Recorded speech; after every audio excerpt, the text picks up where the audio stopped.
Tantong libot suroy na ko aning syudad sa Dipolo guys.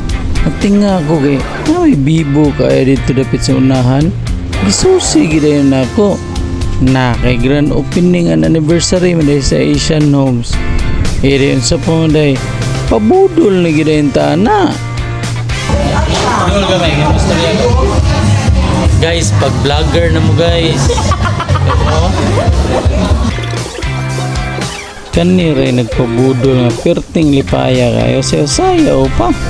Kinsa may dili magpabudol na ng baling dagkuha sa discounts, daggan ang freebies ug naapay parolita. Na, tigyo ka. Sekreto rin nato guys ha. Pero sila mo'y nabudol na to. Oh, so pa man yung gilat guys. Apas na mo dire.